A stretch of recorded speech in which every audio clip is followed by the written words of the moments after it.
I, at that moment, knew. I was like, oh my goodness, I am being scammed. Like, this is a scam. I cannot believe this is happening right now. Yes, guys, unfortunately it is true. I was almost scammed. Scammers are alive and well, and now they are finding ways to target musicians specifically. So I'm gonna give you a look into the situation that I was in, and hopefully if you ever end up with messages like this in your DMs, you know the right questions to ask so that you know if the account you're dealing with is legit or not. So I've got my laptop here with photos from the message conversation I had with this scammer, and I will give you a play-by-play of how it all went down. So let's get into it. So it started off like any other normal interaction that I have in a message conversation. Just somebody asking, hey, do you do commissioned songs? And specifically in this case, it was a commissioned birthday song. And of course I responded back with, yes, I do stuff like this all the time. And I asked a few more detailed questions to kind of get an idea of what I was getting myself into. So of course I asked about the deadline, and I asked specifically if it was they wanted like a full original song, if they wanted a cover of the birthday boy or girl's favorite song, or if they wanted just my version of the traditional happy birthday. And then I think I asked a few more things just to kind of help me determine my rate for this particular project.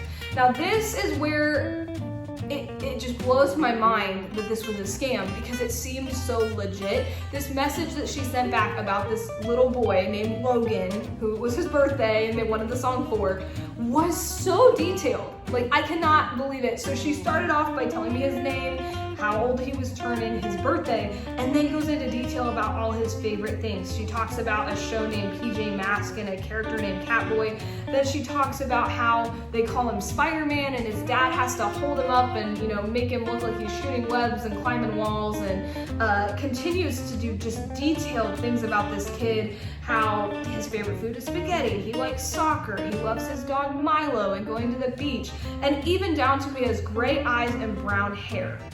And it just seems like it's legit. It seems like there's this little boy out there named Logan who is getting ready to turn 7. And of course I'm like, yes, I want to write a song for this kid. He seems awesome. So I send back just a quick message saying thanks for the information. I'll put some rates together and send it to you. So I put it together a couple of different packages, so that way they could, if they wanted a version with just like piano and voice, there was a package for that. There was a package for multiple instruments with custom lyrics and custom music for each package. And she sent me a message back and was like, yes, absolutely, I will take the most expensive package. And of course I was like, yeah, that's great. So then we get talking about payment, and she had mentioned, before I even had a chance to ask about it, she had mentioned that she would need my full name and email to send me a mobile check for payment. And I asked my husband, he has he's a luthier and he has a guitar business. And so I asked him if he had ever had clients do that with him, and he said, yes, that happens sometimes, it's no big deal. Well, I decided to just make it easy for myself because I didn't want to have to figure all that out. I just sent her a message back and say I usually do all my remote commission payments via Venmo or PayPal. So if she could find me on there, that would probably be the easiest way for us to get this transaction to happen. And she responds, and this should have been my first red flag, she responds with, that will not work because I use a business checking account. Which you should be able to use a business checking account for Venmo and PayPal, or at least that's what I thought. So I went ahead and sent her my name and my email address. I didn't really think anything of it. If she's like dead set on doing this e-check thing, whatever, fine, great, no big deal. Then I don't really hear anything super fishy from her until the next day. And she responds saying, okay, there's been a problem with the check. My assistant requested $3,000 instead of $300 to our manager, and now he processed a check for that amount. We won't be able to request another check from the account for another month. And that's when the warning bells started going off in my head. I was like, what type of business account would only let you do one e-check a month?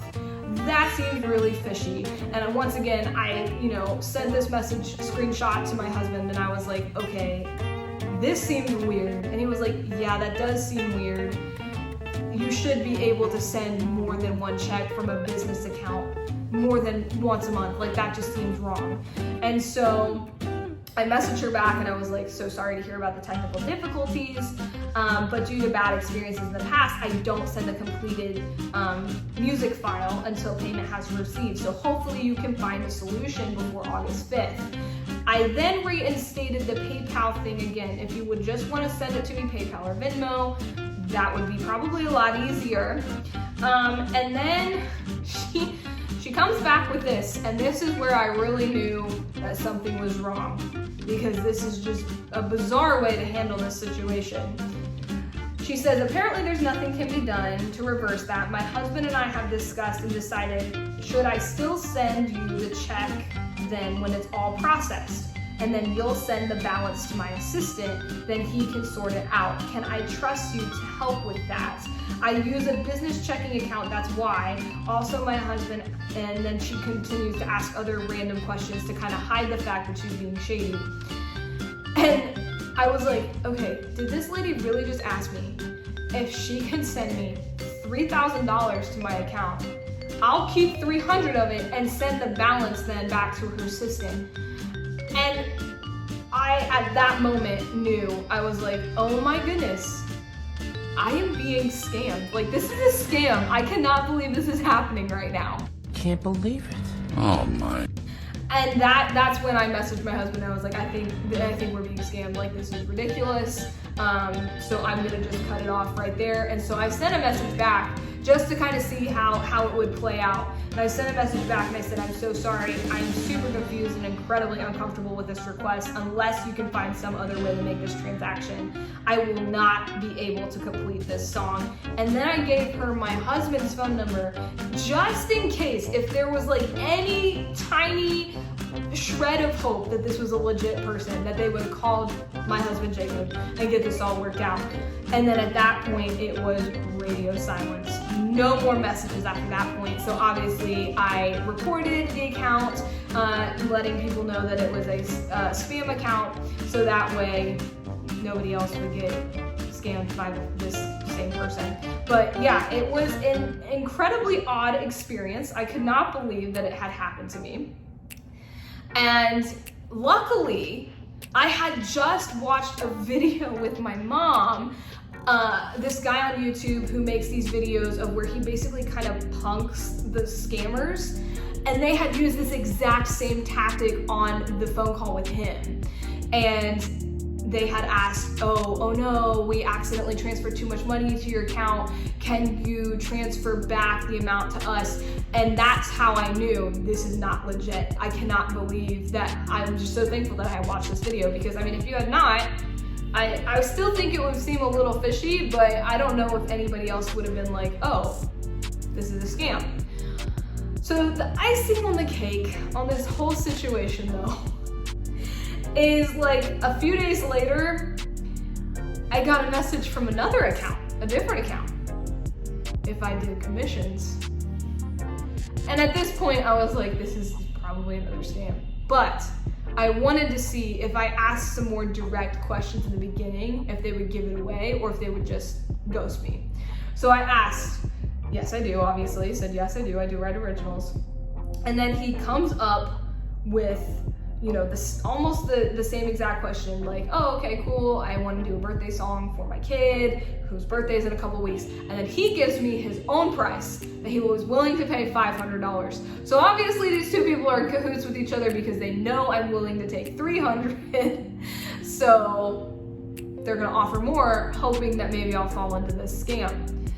I asked some of the same questions before, but strategically, I asked, when are you planning on making the $500 transaction? To see if maybe they would, you know, give me an answer on that. This blew me away. They sent me the same exact, almost the same exact, I should say, they changed a couple of things. The puppy's name wasn't Milo, it was Maxie. And there were a couple other things too, but almost the same exact list of details from the last kid. And instead of answering when they were planning on making the payment and how, they just said they would do $300 now and $200 after the work was done.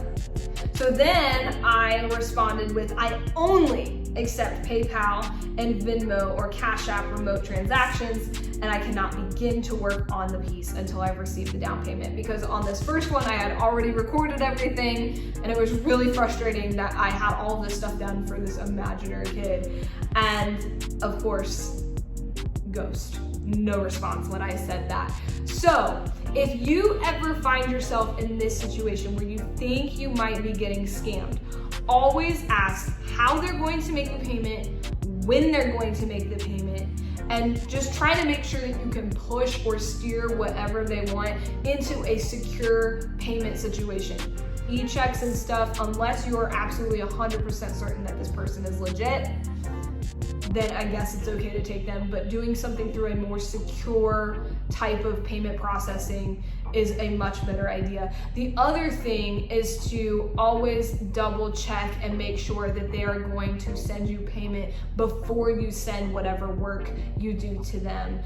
Or if there's like a half and half situation, you know, 300 now, 200 later, just always make sure that you are getting paid before in some way, shape, or form, because you don't want to do all that work and then find out that you were scammed. So yes, scammers are out there. They're targeting musicians via Instagram DMs and things like that. So make sure that you are always aware of what's going on. Do your homework, do your research. Make sure that you are 100% working with someone who is a legit person, so that way you don't find yourself in a situation where you've done a whole bunch of work for nothing. So thank you guys for listening to my truly embarrassing story of almost being scammed, but I hope that this helps you from finding yourself in a similar situation. Thanks so much guys for watching, and I'll see you in the next one.